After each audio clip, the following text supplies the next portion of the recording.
Hello friends, പത്തരമാറ്റിൻ്റെ പുതിയൊരു എപ്പിസോഡിലേക്ക് എല്ലാവർക്കും സ്വാഗതം. അങ്ങനെ നയനയും ആദർശവും കൂടെ പുറത്ത് പോയി കറങ്ങാനൊക്കെ പോകാമെന്നുള്ള തീരുമാനത്തിൽ നിൽക്കുകയാണ്. അപ്പോൾ ആദർശ് പറയുന്നുണ്ട്, നീ എന്തായാലും ഡ്രസ്സൊക്കെ മാറി നിൽക്കുക, ഞാനിപ്പോൾ വരാമെന്ന് പറഞ്ഞിട്ട് പോവാട്ടോ. ആ നേരത്ത് പെട്ടെന്ന് തന്നെ നയന ആ ഡ്രസ്സെല്ലാം മാറി സാരിയെ കൊടുത്ത് സുന്ദരിയായിട്ട് നിൽക്കുക. അപ്പോഴാണ് ആദർശ് അങ്ങോട്ട് വന്നിട്ടൊരു ഗിഫ്റ്റ് കവർ കൈ കൊടുക്കുന്നത്. നീ ഇതൊന്നും തുറന്ന് നോക്കിക്കേ, നിനക്കിത് ഇഷ്ടമായി നോക്കിക്കേ എന്നും പറഞ്ഞ നയന അത് വാങ്ങുമ്പോൾ നയനയ്ക്ക് ഭയങ്കര സന്തോഷമാവണം കേട്ടോ. നല്ല അടിപൊളി ഒരു സാരിയാണ്. അപ്പോൾ നയന ചോദിക്കുകയാണ്, ഇത് വാങ്ങാനാണോ പുറത്ത് പോയത്? അതെ, ഞാൻ ഇത് വാങ്ങാനാണ് പുറത്ത് പോയത്. നീ എന്തായാലും ഈ സാരി ഉടുത്തിട്ട് എൻ്റെ കൂടെ വന്നാൽ മതി എന്ന് പറയട്ടോ. പെട്ടെന്ന് തന്നെ നീ ഇറങ്ങുക എന്ന് പറഞ്ഞിട്ട് ആദർശ് പുറത്തേക്ക് പോവുകയാണ്. ഇവിടെയാണെങ്കിൽ അനിയുടെ കവിതയൊക്കെ വായിച്ച് ഇങ്ങനെ രസം പിടിച്ചിരിക്കുകയാണ് മുത്തശ്ശി. നല്ല കവിതയാണല്ലോ എന്നൊക്കെ ഇങ്ങനെ പറഞ്ഞിരിക്കുമ്പോഴാണ് നവ്യ അങ്ങോട്ട് വന്നിട്ട് പറയും, ഓ അത്ര വലിയ നല്ലതൊന്നും അല്ല, വലിയ തീരെ തറ പോലെയാണെന്ന് പറയുകയാണ് കേട്ടോ. അപ്പോൾ ഉടനെ പറയണം, തറയായിട്ടുള്ള ആൾക്കാർക്ക് അങ്ങനെയൊക്കെ തോന്നും എന്ന് അനി പറയുമ്പോൾ നവ്യ ചമ്മി പോവാണ് കേട്ടോ. അങ്ങനെ ഇരിക്കുമ്പോഴാണ് നമ്മുടെ ആദർശം അങ്ങോട്ട് വന്നിട്ട് പറയുന്നത്, മുത്തശ്ശി ഞാൻ നയനയായിട്ട് പുറത്തുനിന്ന് കറങ്ങാൻ പോവുക, അവൾക്കൊരു സന്തോഷമൊക്കെ കൊടുക്കണ്ടേ എന്ന് പറയുമ്പോൾ, അതിനിപ്പോൾ എന്തിനാടാ പറയുന്നത്?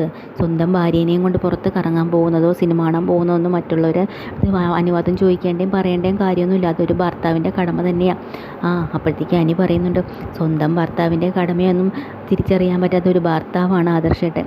എന്തായാലും അങ്ങനെ ഒരു ഭർത്താവിനെ കുറിച്ച് ഞാൻ പുതിയൊരു കവിത ഇറക്കാൻ പോവുക എന്ന് മുരടനായ ആദർശേട്ടൻ എന്നൊക്കെ പറഞ്ഞിട്ട് അനി അങ്ങ് ചിരിച്ചു വരിക്കുക കേട്ടോ.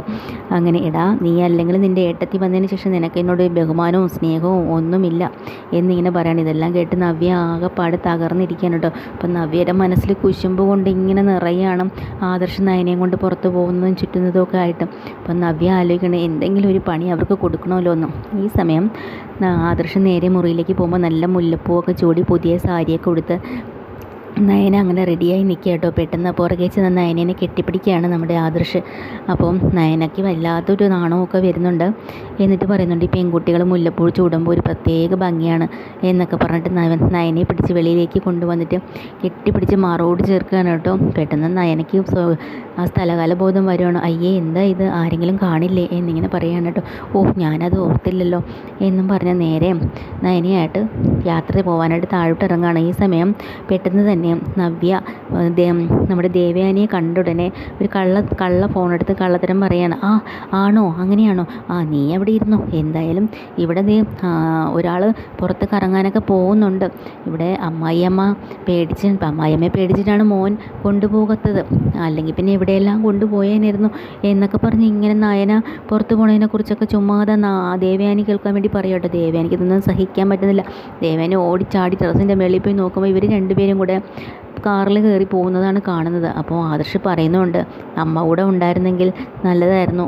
അപ്പോൾ നയന പറയണം, അത് അമ്മ ഞാൻ കൂടെ ഉണ്ടെങ്കിൽ അമ്മ വരും, അങ്ങനെ ഒരു കാലം വരും. ഇതൊക്കെ ദേവയാനി കേട്ടോണ്ടിരിക്കുക കേട്ടോ. ഈ സമയത്ത് അങ്ങനെ ഇവർ ബീച്ചിലും പാർക്കിലും ഹോട്ടലിലും ഒക്കെ പോയി ജ്യൂസ് കഴിക്കുകയും ഐസ്ക്രീം കഴിക്കുകയും ഒക്കെ ചെയ്യുന്നുണ്ട്. അതെല്ലാം കഴിഞ്ഞ് തിരിച്ചു വരികയാണ്. അപ്പോൾ ജലജ പറയുന്നു, ഓ എല്ലായിടും കറങ്ങി തിരിഞ്ഞ് വരികയാണല്ലേ, ഡിന്നറും എല്ലാം കഴിഞ്ഞ് മൂക്കുമുട്ട വെളിയിൽ നിന്ന് കയറ്റി. നീ നിൻ്റെ അമ്മയെക്കുറിച്ച് ഓർത്തോടാ, അവളൊന്നും കഴിച്ചിട്ടില്ല, അവിടെ പോയി കിടക്കുന്നുണ്ട്. അയ്യോ, അമ്മയ്ക്ക് എന്ത് പറ്റി നീ തന്നെ പോയി നോക്ക് എന്നൊക്കെ പറഞ്ഞിട്ട് തീരെ ആക്ഷേപിച്ച് വയ്ക്കുക കേട്ടോ.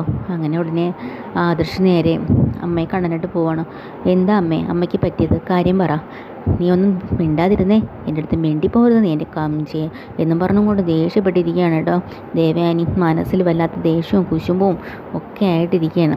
അങ്ങനെ അമ്മയൊന്നും പറയാത്ത കാരണം നേരെ ബെഡ്റൂമിലേക്ക് പോവുകയാണ് ആദർശ്. അവിടെ നയന ബെഡെല്ലാം വിരിച്ച് വൃത്തിയാക്കി ഇട്ടേക്കാണ്. അപ്പോൾ വല്ലാതിരിക്കുന്ന കാണുമ്പോൾ നയനെ ചോദിക്കുന്നുണ്ട്, എന്താണ്? അമ്മയാണെങ്കിൽ ഒന്നും പറയുന്നല്ലടി, എന്താ പറ്റിയെന്ന് അറിയില്ല. നമ്മൾ ഒരുമിച്ച് കറങ്ങാൻ പോയത് അമ്മയ്ക്ക് ഇഷ്ടമായി കാണൂലായിരിക്കും. ഞാൻ വേണമെങ്കിൽ പോയി സോറി പറയാം ആദർശേട്ടെന്ന് പറയാണ് കേട്ടോ. വേണ്ട, ഇപ്പം തന്നെ അമ്മ വല്ലാത്തൊരവസ്ഥയിലിരിക്കും, ഇനിയിപ്പോൾ നീയും കൂടെ അതിൻ്റെ അപ്പുറത്തൂടെ സോറി പറയാൻ പോയി ആകെപ്പാടെ പ്രശ്നം ഉണ്ടാക്കണ്ട എന്നിങ്ങനെ പറഞ്ഞ് നവനെ നമ്മൾ ആദർശ് സമാധാനപ്പെടുത്തുന്നതാണ് ഇന്നത്തെ എപ്പിസോഡ് കേട്ടോ. പുതിയൊരു എപ്പിസോഡുമായി വീണ്ടും വരാം. ചാനൽ ഇഷ്ടമായി ലൈക്ക് ചെയ്യുക, ഷെയർ ചെയ്യുക, സബ്സ്ക്രൈബ് ചെയ്യുക.